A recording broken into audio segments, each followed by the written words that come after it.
한자 이야기, 낱말 이야기 시간입니다. 이번 시간은 요즘 좋든 나쁘든 매스컴을 크게 달구고 있는 양평군이라는 것을 생각하면서 지명에 대해서 잠깐 한자로 생각하겠습니다. 다 알기는 상당히 어렵습니다만 한번 부담 없이 그냥 한번 듣고 흘려도 괜찮으리라 생각됩니다. 그래서 양평군 한자로 어떻게 쓰고 무슨 뜻이냐, 그리고 전국에 시와 군이 우리나라에 한 160곳 있는 것 같습니다. 그 중에서 양자가 들어간 시, 군, 그런 지역의 이름이 어떻게 되어 있나 한번 볼까요? 네. 도별로 보면 경기, 강원, 충북, 충남, 전남, 경북, 경남 다 있습니다. 제주가 없고 전북에는 이 양자가 들어가는 게 없는 것 같습니다. 경기도에는 고양, 안양, 양주, 양평, 남양주, 강원도에 양구, 그리고 양양, 충북의 단양, 충남의 청양, 전남의 광양, 담양, 경북의 영양, 경남의 밀양, 양산, 함양, 이런 이제 시와 군 급의 행정도시 구역에 양자가 들어가더라. 네, 그래서 어떤 양자들을 쓰는가 한번 보고 무슨 뜻인가 이런 것을 한번 살펴보겠습니다. 자, 한자로 이제 구체적으로 뒤에 한번 보겠습니다만 우리가 한자를 쓰지 않다 보니까 눈에 익숙지 않다. 그렇죠?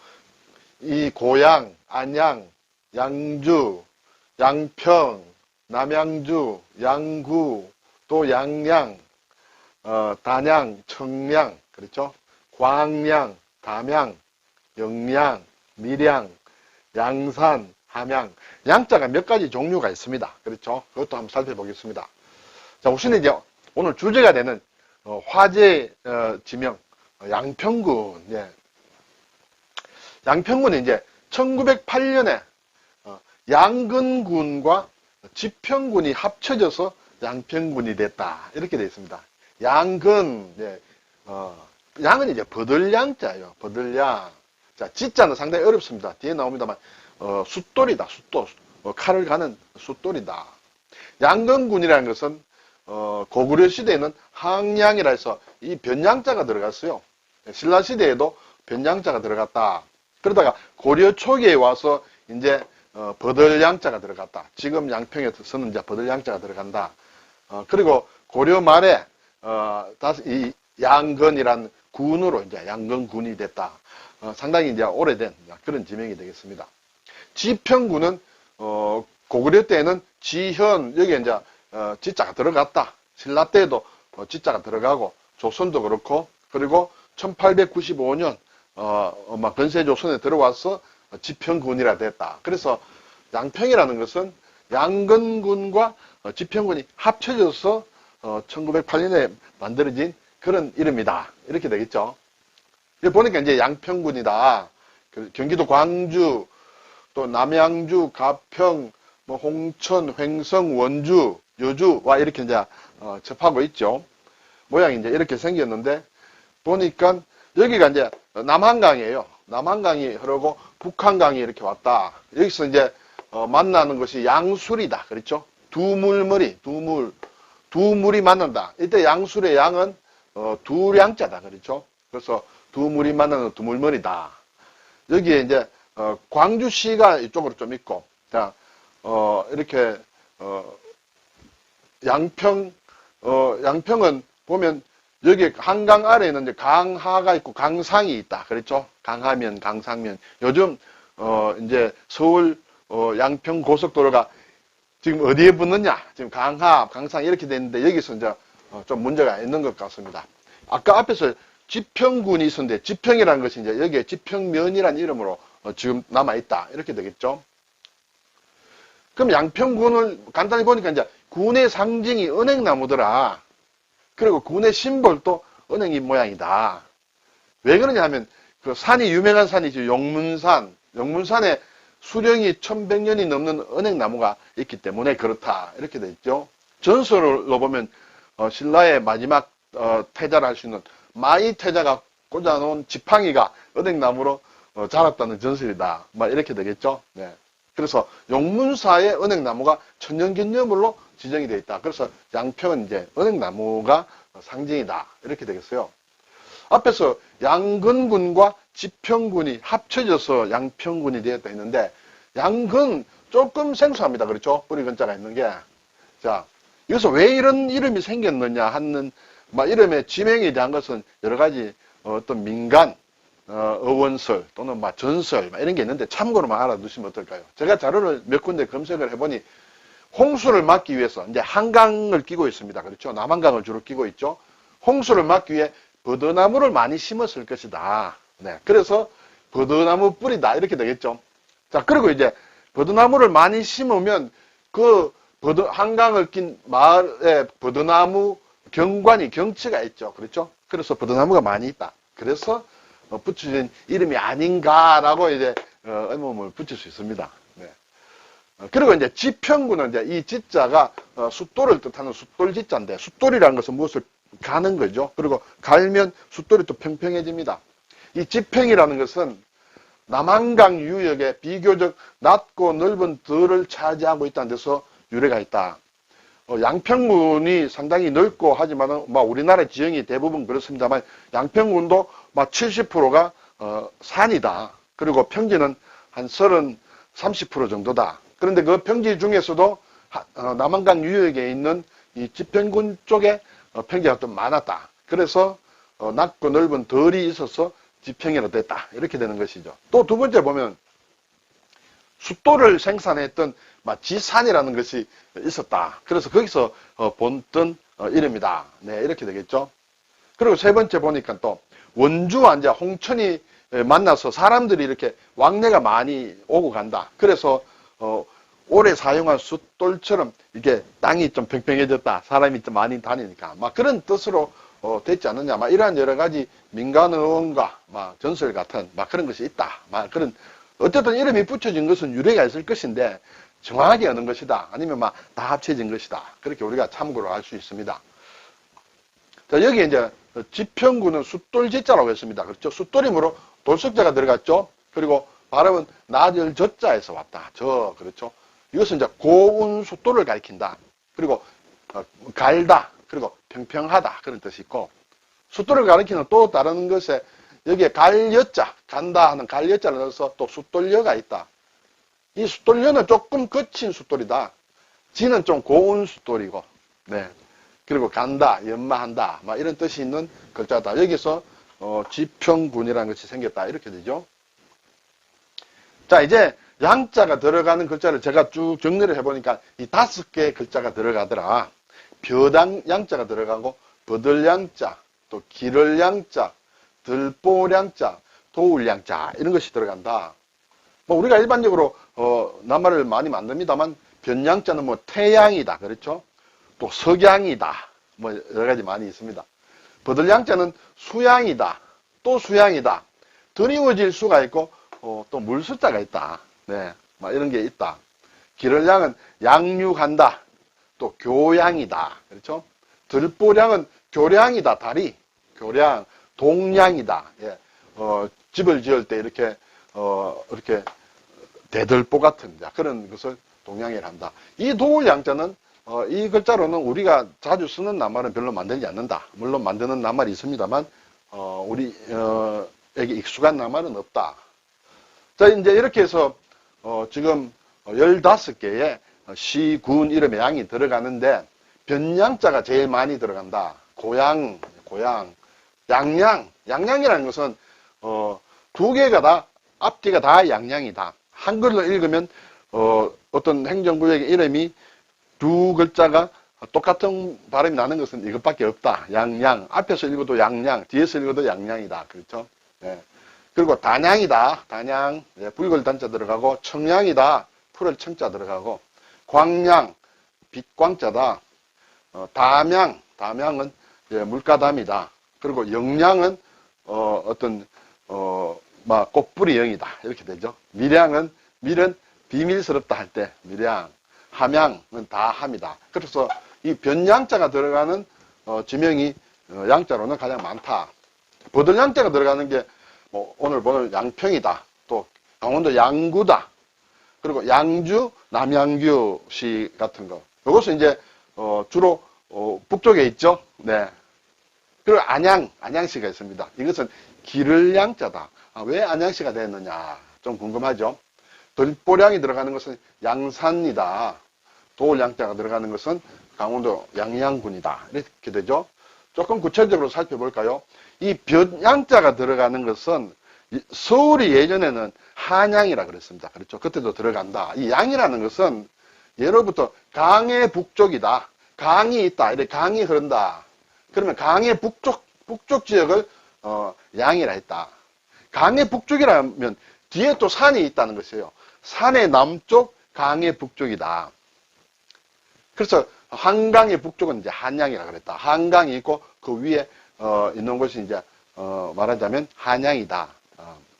그리고 반대로 이제 강의 남쪽, 이 강의 남쪽은 음이라고 했다. 양과 음이 반대가 되죠. 결국 이것은 또 산의 북쪽이다. 여기에 보면 또 산이 있다는 것이죠. 산 뒤에 강 남쪽, 그것이 음이고, 양이 붙는 것은 강의 북쪽, 산의 남쪽, 이러한 것으로 지명을 만들 때 많이 썼다. 이렇게 되죠. 그래서 벼장자가 붙는 지명의 강과 어떻게 연결되는지 한번 살펴봄직하다. 그런 생각도 듭니다. 자, 그리고 이제 양평의 경우에는 이제 버들양이다. 그렇죠? 버들나무, 갯버들 이런 것을 할 때 버들양이다. 그리고 버들리라 할 때는 버들류자도 씁니다. 양과 류가 어떻게 다른가? 네, 뒤에서 한번 보겠습니다. 자, 양자를 써서 수양, 드리워질 수다. 수라는 것은 수직선처럼 밑으로 이렇게 드리워졌다. 수양버들 할 때. 또 물수자를 쓴 것은 갯버들이라고 한다. 네. 사실은 중국을 기준으로 보면 이 양자와 버들류자는 성격이 다르다. 그렇지만 우리나라나 일본은 버들나무 하면 이 둘 다 이렇게 버들나무를 가리킨다. 그렇지만 중국의 경우에는 나무의 기본적인 모양이 좀 다른 것을 가리킨다. 그것도 뒤에서 한번 보겠습니다. 그래서 우리나라말로 예를 들어서 양류다. 버들양, 버들류. 양류라고 하면 버드나무를 통틀어서 양류라고도 한다. 이렇게 되겠죠. 이 버들양을 써서 가지 지자를 쓴 것은 양지. 그렇죠. 버들나무로 만든 이쑤시개. 요지라 하죠. 보통 일본말로 요지. 이걸 일본식으로 읽으면 이제 요지가 된다. 그래서 옛날에는 버드나무를 이렇게 잘게 해서 그 이쑤시개로 썼다. 이렇게 되죠. 그러면 양과 류는 어떻게 다른가? 네, 볼까요? 우리나라에서는 양과 류나 이름에 막 섞어서 합쳐서 이렇게 일반적으로 버드나무라 한다. 예를 들어서 이런 것은 이제 수양버들이죠. 그렇죠? 수양인데 여기에 버들 양자가 들어갔습니다. 그렇지만은 이 나뭇가지가 이렇게 잘게 이렇게 갈라져서 있는 주로 아래로 이제 쳐지게 되겠죠. 그것은 류라고 한다. 중국에서는 이걸 류라고 한다. 우리나라에서는 류나 양이나 구분은 안 하고 이렇게 축 처진 것도 수양이라 하지만은 중국에서는 류로 구분한다. 이렇게 되죠. 반대로 이제 보면 이런 것도 버드나무다. 예를 들어서 이것이 미루나무다. 미류. 버들류자가 들어갔죠. 미국에서 건너온 버드나무다. 그런 얘기가 되죠. 미루나무, 우리가 초등학교 때도 예전에는 동요에도 나왔죠. 미루나무 꼭대기에 조각 구름이 걸려있네. 이랬죠. 이런 것이 미루나무, 이런 것이다. 또, 서양에서 온, 버들이다. 이렇게 하는데, 우리는 미류로, 버들류자를 썼지만은 중국 기준으로 보면 이것은 양이다. 네, 양이다. 양이라는 글자에 보면, 오른쪽에 이렇게 보면, 날일자에, 그렇죠? 날일자에다가 이것은 뭔가 쫙 비친다는 뜻이에요. 그래서 해가 이렇게 올라오는 것처럼 위로 이렇게 쳐들고 있는 그런 모양을 나타내기 때문에 나무가 이렇게 아래로 축축 쳐지는 게 아니고 위로 올라갔죠. 그런 것은 양이라고 한다. 이렇게 되겠어요. 중국에서는. 그렇지만 우리는 양이나 류나 구분하지 않고 버드나무라는 데 통칭을 하고 있다. 이렇게 되겠습니다. 자, 이제 안양시 할 때 기를 양자가 옵니다. 안양시 할 때 기를 양자는 글자가 복잡한 것 같습니다만 뜯어보면 양양자의 밥식자다. 그렇죠. 뭔가 양을 먹어서 키워서 기르는 그런 모양이다. 이렇게 볼 수도 있겠습니다. 그러면 안양이라는 것은 이제 이름이 어디서 왔느냐 하면 안양에 만안구가 있죠. 만안, 만백성이 편안하라고 이제 정조 임금이 만안교라는 다리를 만들고 만안교라고 했다. 만백성이 편하라고. 거기서 이제 온 동네 이름이 지금의 만안구다. 만안구 석수동에 안양사라는 절이 있다. 여기에서 유래된 것이다. 그렇죠? 고려 태조 왕건이 창건한 절이다. 이렇게 되겠어요. 그리고 이 안양이란 낱말은 불교에서 온 용어다. 그래서 불교에서 마음을 편하게 하고, 편안할 양, 그렇죠? 마음을 편안하게 하고, 몸을 쉬게 하는 양, 예, 막, 휴양한다. 그렇죠? 그러한 극락정토를 말한다. 네. 그래서, 이 극락정토는 안양정토라고도 한다. 여기에서 안양사라는 데서 온 것이다. 그래서 이 양자가 붙었다. 그러다가, 1941년에 시흥군 서이면이 이제 안양면으로 이름이 바뀌면서 행정구역 명칭으로 안양이라는 게 사용되었다. 이렇게 되겠습니다. 불교와 관련 있는 이름이다. 자, 이제 양산시에 보면 이제 들보량이다. 들보, 대들보, 그렇죠? 들보라는 것은 기둥과 기둥 사이를 가로지르는 막 그런 나무를 얘기한다. 칸과 칸 사이, 또 기둥을 건너지르는 나무다. 가장 큰 것이 이제 대들보다. 그리고 나무 다리를 가리키기도 한다. 왜냐하면 들보처럼 이렇게 가로지르는 것이다. 나무로 놓은 다리. 양산이라는 것은 왜 양산이냐는 것은 제가 좀 많이 찾아봤는데 찾지를 못했습니다. 어쨌든 이것은 조선 태종 13년 서기 1413년에 처음으로 이렇게 사용된 이름이다. 이렇게 되겠습니다. 자, 이제 양양. 이 양자가 상당히 보기 드물고 또 글자가 좀 까다롭습니다. 이것은 돕는다는 도울양이다. 도울양. 자, 도울양을 보면 이렇게 오디자가 있죠. 맨 위와 맨 아래 합치면 오디자입니다. 그리고 입구자와 이렇게 장인공자가 여러 개 합쳐진 그런 글자의 구조로 보면 그렇게 돼 있다라고 설명하는 분들이 있습니다. 자, 그래서 도울양이다. 그러면서 또 올라간다는 오를양이다. 도우면서 또 올라간다. 그러면 양양, 여기서는 이제 어떤 태양이라고 볼 수 있습니다. 예. 해가 뜨는 곳이다. 해가 올라오는 곳이다. 그런 의미로 볼 수 있습니다. 이것은 이제 고려에서 조선 초기까지는 양주라고 했다. 자, 이 양자가 그대로 쓰였습니다. 그렇죠? 그리고 조선 태종 때 이제 이름이 주자로 끝나는 이름들이 이제 굉장히 많았는데 이것을 대부분은 이제 이름을 고쳐라 이렇게 했는 모양이에요. 그래서 변양자라든지 또는 내천자라든지 매산자 등으로 이렇게 무슨 주, 지금 뭐 경주, 광주, 전주 이런 게 있습니다만 다 고치지는 않았겠습니다만 많은 곳을 이렇게 양이나 천이나 산으로 이름을 바꾸라고 했는 모양이에요. 그래서 양주에서 양양으로 바뀌었다. 이렇게 되죠. 네. 그리고 이제 이 유래는 중국의 호북성에 있는 한수 연안의 양양, 우리의 양양과 이 좀 비슷하다. 그래서 자연도 그렇게 비슷하게 느껴진다. 그래서 가지고 온 이름이다는 그런 설도 있다. 이렇게 되겠습니다. 네. 좀 뭐 이름 같은 걸 파고 들어가면 여러 가지 복잡하기도 하고 민간의원, 전설 이런 게 많이 들어갈 수 있습니다. 자, 이 도울양자와 관련해서는 글자가 기본적으로 복잡한데 쓸 수 있으면 좋겠습니다만 굳이 못 쓰더라도 양자 발음이 나는가 그렇게 생각하면 어떨까요? 흑토를 붙이면 흑양이다, 흙이다. 우리가 토양이다, 그렇죠? 토양은 이제 흙을 얘기한다. 평양할 때도 흑양이다. 말서문을 넣으면 사양한다, 양보한다, 양보. 여자 여자를 넣으면 아가씨 양이다, 아가씨 양. 영양이라면 영양. 이것은 영이라는 것은 남의 사람을 좀 높이는 이름이다. 예를 들어서 영부인이다, 영식이다, 영애다 할 때 붙이는 것이에요. 그래서 남의 집에 따님을 높여서 영양이라 한다. 예. 그리고 술을 뜻하는 글자를 넣으면 다교자를 넣으면 술을 빚을 양이다. 그렇죠. 양조장, 양조. 그리고 제방변, 손수를 넣으면 물리칠 양이다. 양이 자, 서양의 오랑캐가 쳐들어왔다. 그것을 물리쳐야 된다. 양이 침이 배우는 것을 나라를 오랑캐 나라로 보고 이 양이를 해야 된다. 오랑캐를 물리쳐야 된다. 그런 얘기가 있죠. 오늘 양평군이라는 요즘 매스컴이 많이 뜨는 이 지명을 보고 제가 양자가 들어가는 우리나라 행정구역이 어떤 게 있을까? 물론 이제 작은 면단이나 동단위나 들어가면 굉장히 많이 있겠습니다만 다 볼 수도 없고 해서 시와 군 단위로만 한번 살펴봤습니다. 한 번 더 읽으면서 특히 자기와 관련된 막 그런 고장은 우리 동네는 이런 글자를 쓰는구나 등등은 한번 생각해 보면 어떨까요? 자, 양평 거든 양자에다가 양근 플러스 지평이다. 거기서 한자씩 따와서 만든 지명이다. 양구다 할 때 입구자를 쓰는구나.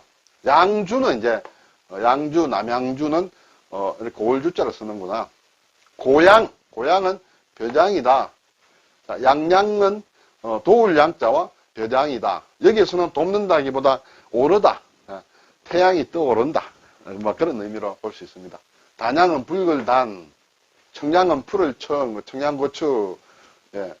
광양, 빛광자, 담양은 못담이다, 물담이다. 예.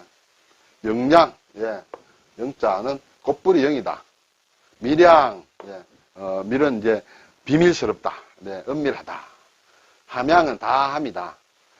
안양, 양사, 네. 이렇게 되죠. 그래서 특별히 이 변양자를 쓰는 곳은 이 시군 단위 이외에도 또 쓸 수가 있겠죠. 그럴 경우에 물과 어떤 관련이 있느냐, 어떤 강의 북쪽이 많으냐, 또는 혹시 남쪽인가, 뭐 그런 것도 이렇게 재미삼아 한번 찾아볼 필요가 있다. 뭐 그런 생각도 듭니다. 오늘 양평군을 중심으로 몇 개의 우리 행정구역 이름을 살펴보았습니다. 감사합니다.